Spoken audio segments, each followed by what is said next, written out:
because I wrote those 2 books on the guru-devotee relationship, I used to travel around the country, actually the world, because I did it in Australia, New Zealand, and all over Europe, on the guru-devotee relationship, and why a guru is necessary, and the advantages of having a guru, and the tradition of having a guru, and this was one that I used to use. The first book I read cover to cover was Divine Distraction. Okay, I don't have a copy of it here. I was looking at my house today, but I wrote, one was 850-page book.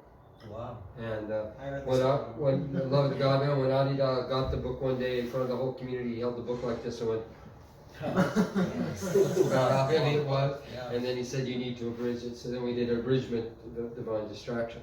And then I went out and did a seminar on that. And I showed different gurus and different traditions, and what's the version of that in Buddhism and Hinduism, and talked about the fact that if you want to be good at anything, get a teacher of it. If you want to be a world-class physicist, then get a really good teacher. If you want to be a ballerina, get a really good ballet teacher. And why is it when spirituality, you're supposed to do it yourself? You don't need a teacher. And I talked about the prejudice. In fact, we were just talking about Jeffrey Kripal. I did a panel discussion with Jeffrey. And we were talking about the guru-devotee relationship. And he talked about his feelings about the guru-devotee relationship. And I asked him after he finished if he would come to every seminar I ever gave on the guru-devotee relationship, because he crystallized so well the prejudices that Westerners have against having a guru. Because as a Westerner, you're supposed to do it yourself. If you don't do it yourself, especially as an American. Americans, we have Americans. Yeah. Because our whole thing is self-reliance. Exactly. You want to have your 2 6-shooters, you know, and your chariot, you know, your car, and you want to have your entertainment system, you know, with your everything in your house. You know, yeah. I don't want to criticize anything you do. I like my car. Exactly. That's what I'm pointing out. It's got to be self-reliant. And Adi Da used to say, and then you have your pleasure unit, which is your wife or your husband or your boyfriend or whatever. And he says, what a king or a queen would have in the past, everybody has in their house now. Everyone's trying to be like that. He says, and the idea of actually submission or surrender to another is anathema to that. Then. Correct. So the idea of a guru is just absolutely something that you're prejudiced against as a Westerner. So Jeffrey expressed that really well. Yeah. And but most of us aren't aware of that. We're not quite seeing that. And about half of what the difficulties people would have with Adi Da was simply the fact he was a guru. They just did not really want to be in a relationship with someone that requires submission. And why does it require submission? Because if you don't lay down the ego, you don't create any space to receive. There's a traditional story of the guy who goes to see the teacher, and he pulls up his cup to have some tea, and the teacher fills it all the way to the top, and then it just keeps pouring out. And he says, stop, stop. And he says, just like this teacup. He says, you have no space to receive what I have to give you. You're already full of all this stuff. You need to be able to surrender yourself. So if they say when you go to the ocean, how much you receive depends on how big an opening you've allowed. If you only allowed a thimble full, that's all the water you're going to get. If you give a cup, you'll get that much. And so if you go to the guru, it depends. The reason people surrender to the guru is not because the guru requires submissive people. It's because if you don't surrender, you don't create any space to receive.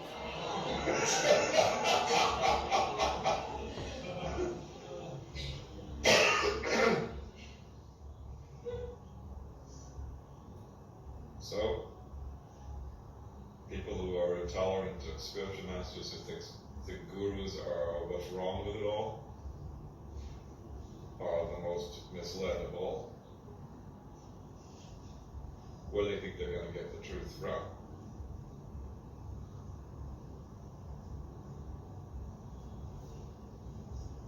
Books.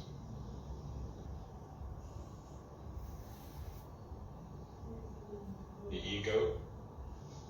Yourself. That's a very popular notion these days. It's within you and so forth.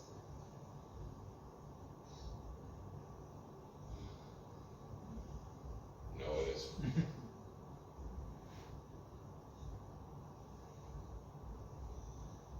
The you reference is the problem there. There are 2 things. He calls it a dual sensitivity. I was sensitive to mortality and the inability to be fulfilled. Okay. And I was also there was something greater than all of that. There was something beyond all that, that was beyond birth and death. And there was also a sensitivity to that. We were talking about that tonight too, the psychophysical nature of things. But to know as an ego, I couldn't be fulfilled. And even at the age of 21, see, that was already clear to me. Not as clear as it is in words that I could explain it now, but clear to me as an intuition. And both those are necessary, or you can't take up a way that like Adi Da teaches, which you're absolutely right. As an ego, it's not a fulfilling message. It's a terrible message for egos. And one of the reasons I say we only have a certain number of students so far of Adi Da is because most people wouldn't like that message. Most people want a message of, hey, I'm going to make you, as an ego, a little bit better ego. I'm going to shine you up a bit. Or at least happier. Yeah. Well, it is very happy. It is extremely happy. No, the way of life is very happy. No, I'm not disagreeing. Yeah. I'm saying, Our happier ego? if you're pursuing other Yeah. teachings, they'll say, well, you can live and be yourself and be more fulfilled and happier, more content, Exactly. equanimity. Yes, absolutely. In the tradition I found, practice. what's that? Well, I practice Vipassana Sure. Buddhism, and Buddha always talked about the middle way to find equanimity and peace in this realm. Sure. He's not about future lives or Yeah. whatever, Yeah, absolutely. in my understanding. So the ego becomes a tool to find peace here and now, not the hopelessness. Oh, your ego wants to be famous and rich or whatever, Sure. and that's hopeless or Sure. whatever. Sure.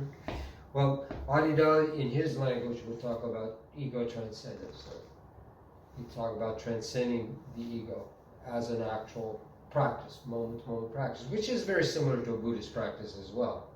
And actually, that message of that video is very Buddhist that we just saw. That's a very Right, Buddhist yeah, the message. Buddha taught life is suffering, meaning your ego can never get what it wants. Exactly. That's why I say that's a very Buddhist message that Yeah, I get it. that he was teaching there, and actually it's very liberating when I play that. I often play that at public seminars, and everybody's right there in the room then. Yeah. Right after I play that, Yes, people are right there, because that's not. We probably have never had a culture in the history of the world that more denies what Adi Da just said. Mhm. The basic message you'll get at Whole Foods, or you'll get it at Right. or on TV. Even you're saying Whole Foods, like progressive Yeah. places. Yeah, you'll still get a message of let's shine up this ego. Have let's a make perfect downward dog. Exactly. It's getting real in the Whole Foods parking lot. You know, it's like really like, you know, let's make it like. No, you're right. Yeah, but Adi Da talks about what he calls disillusionment, which is very Buddhist, but he talks about it as positive disillusionment. Is there is spirit. Okay. There is the state of true mindfulness in which you're simply allowing it to be and therefore not attached to anything. And in that space then, that's the space that his word was bright. He said he used that word if you'd found him when he was 2 years old. Which word? Bright. Right. He describes the real condition as the bright. And he says that would have been his childhood language, his word to describe the realized condition. And when I get asked, because I'll be on an airplane someplace and I'll be reading Adi Da's book or something, and someone would say, "Oh, so you're a spiritual teacher? What's his message?" And of course, you don't know how much they want to hear really. So I just say to them, it's this or this. You're either bright and happy, or it's a self-contraction. And when I used to say self-contraction 30 years ago, people didn't understand what I meant. But now people get that term. Contraction's pretty clear. They get that. I see contraction or expansion. Yeah, well, you could say. It's a simple word. Yeah, happiness. Right or whatever. Yeah, I call it the bright because I'm not looking at this over against this really. This is a condition that's neither this or this really. It's transcendent condition altogether. Which Buddha took an attitude of not saying it, but he was talking about the birthless condition too. Oh yeah. He talked about that, even though he didn't like to put it in words because he felt then people made it into an object. And so there's Exactly. certain unwillingness of the Buddha to name it and objectify it, because he felt people made a mistake with that. He taught in a very formal manner. He sat in front of his devotees, he instructed them through discourse and so forth, he gave them disciplines. He saw after almost 2 years of doing this that his devotees weren't growing bodily, and they were tending to get stuck in very ordinary pursuits. It became clear in the earliest year or two that I was going to have to allow for the fact that I was not being approached in anything like the traditional manner. The people were not approaching me with significant qualifications or even profound inclination toward realization. And so he made a very radical decision.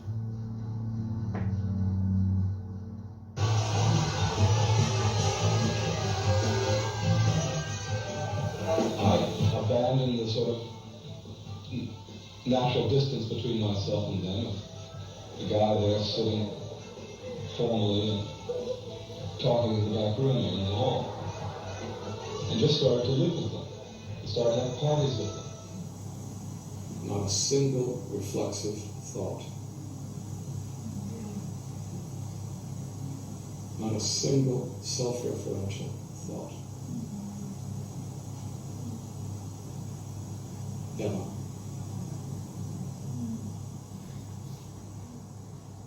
I transitioned into working with Adi Da in his technical studio, which he called Picture Perfect. And he began creating these complex images using all the materials that he had created up to that point, which were all of his photographs and his drawings and his paintings and his video work. He had all this tremendous amount of resources, which he called his paint box. And he used all of those artistic resources to create new and even more complex compositions.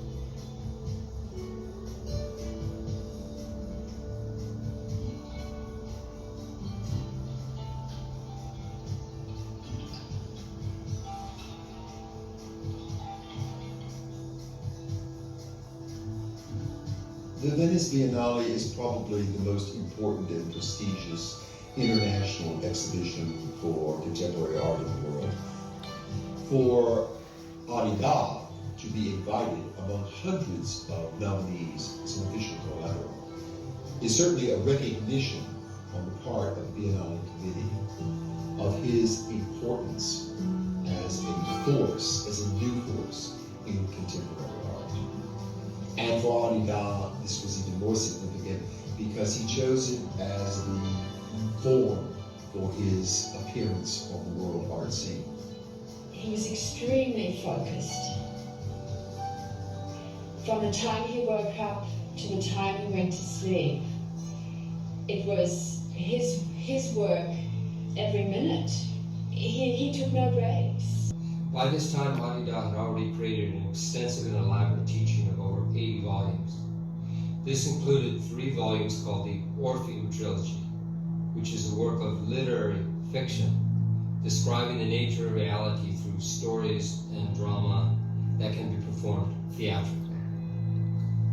My loved one seemed to stand with me and smile around my hand.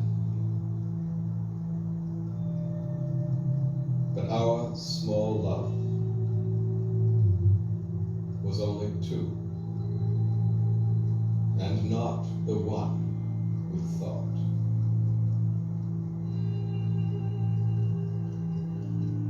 What god of word did sound its natural murder to my other one? What poetry of goodness scored her dead? What law of love would never let her live for me?